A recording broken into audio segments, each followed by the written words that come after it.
మేమంతా చాలా బాధపడుతున్నామండి. ప్రతి ఒక్కరు 3 కోట్లు ఇస్తే ఇప్పుడు 563 మంది ఎక్కడి నుండి తెచ్చి ఇచ్చారండి 3 కోట్లు? ఇప్పుడు అందరు అన్న వాళ్ళంతా ఇప్పుడు ఇవన్నీ నిరూపించాలండి. మాకు చాలా బాధగా ఉంది. ఇప్పుడు వీళ్ళందరూ అన్నవాళ్ళు ఎక్కడి నుండి తెచ్చిర్రో అవన్నీ చూపించాలి కదండి మా గిట్ట. మరి మీ గిట్ట అందరికీ నిరూపించాలి. మా విన్నతి ఒక్కటే, మాకు న్యాయం జరగాలి. ఈ పొలిటికల్ ఉన్నోళ్ళందరూ మా ఇంట్లో ఇన్వాల్వ్మెంట్ కావద్దు, వాళ్ళది వాళ్ళు చూసుకోవాలి, జాగ్రత్తగా ఉండాలండి. మేము మాకు మాకు కోరుకునేది ఒక్కటే, మాకు న్యాయం జరగాలి. మా పిల్లలు చాలా కష్టపడ్డారు. ఫస్ట్ ర్యాంకరు మా పాప. ఎప్పుడైనా మేము వాళ్ళకు ఎంకరేజ్ చేసుకుంటూ వచ్చాము.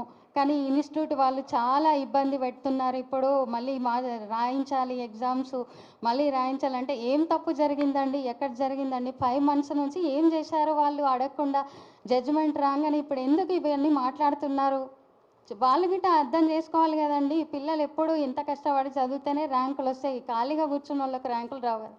10 మంది ఎగ్జామ్ పెడితే 10 మందిలో ఇద్దరికే వస్తుందండి. 8 మందికి రాకుంటే మళ్ళీ ఇన్ని గొడవలు చేయొద్దు కదా. ఇప్పుడు ఒక రాజకీయం పార్టీ నిలబడ్డదంటే 4 పార్టీలో నిలబడితే ఒక్కరే నెగ్గుతారు. మిగతా 3 ఓడిపోయినప్పుడు వాళ్ళు గిట్ట కోర్టుకు పోయి ఇలా మాట్లాడారు కదండి. ఆ 3 మరి ఏం చేయాలండి? వాళ్ళని గెలిచిన వాళ్ళని గిట్ట మళ్ళీ ఎలక్షన్లు పెట్టాలని డిమాండ్ చేయాలా అండి? మేము గిట్ట మాకొక్కటే ఇప్పుడు మాకందరూ మీడియా మిత్రులు మీరందరూ సహకరించండి దయచేసి. మాకు న్యాయం కావాలి. మేము కోరుకునేది ఒక్కటే, రాజకీయం వాళ్ళు ఇలా ఎవరు ఇన్వాల్వ్ కావద్దు. ఇదే మా వినతి. ఎప్పుడైనా మేము కోరుకునేది మాకు న్యాయమే. అన్యాయంగా అయితే ర్యాంకులు రావండి, చదువుకుంటేనే వస్తాయి. కష్టపడి చదువుకున్న వాళ్ళే ఉన్నారు ఇప్పుడు పిల్లలు ఎవరైనా.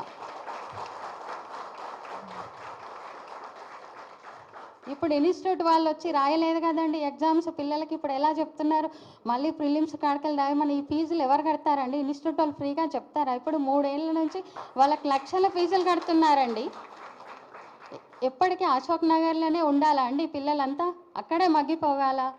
ఇప్పుడు ఏజ్ ఎంత పెద్దగా అయిపోతుంది వాళ్ళకి. ఇప్పుడు సర్వీస్ గిట్ట తక్కువ అయిపోతుంది.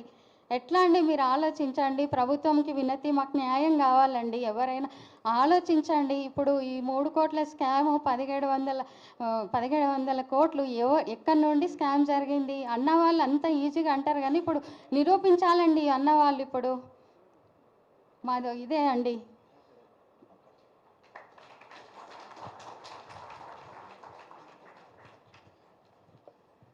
నా పేరు లలిత అండి. మా బాబు ఉదయ్ కిరణ్ 67 ర్యాంకు. మేము మారుమూల పల్లెటూరు నుండి చాలా అంటే చాలా రోజుసరి నెలసరి కాకుండా రోజుసరి బతుకుదెరు మీద మేము మా పిల్లల్ని ఫస్ట్ ఊర్లో తెలుగు మీడియం నుండి ఇంగ్లీష్ మీడియం చదివించాలని ఇక్కడికి సిటీకి వచ్చి చెరొక జాబ్ చేసుకుంటూ మా వంతు కష్టం మేమేదో కష్టపడ్డాము. మా పిల్లల తరపున మేము ఎంత కష్టానికైనా సరే అని మేము కష్టపడి రాత్రంతా నిద్ర లేకుండా కూడా మేము కష్టపడ్డాం. సర్లే ఇంతటి వరకు మా బరువు బాధ్యతలు మాకు అయిపోయినాయి. మా కష్టాలు అనేవి మా వరకే అనుకున్నాం. కానీ మా పిల్లలు వచ్చేసి ఇప్పటి వరకు 3 దసరాల నుండి మా బాబు ఒక్కరోజు కూడా మాతో స్టే చేయలేడండి. అంత కష్టపడ్డాడు. డే అండ్ నైట్ బాబు తిన్నాడా పడుకున్నాడా ఇదే టెన్షన్ మాకు.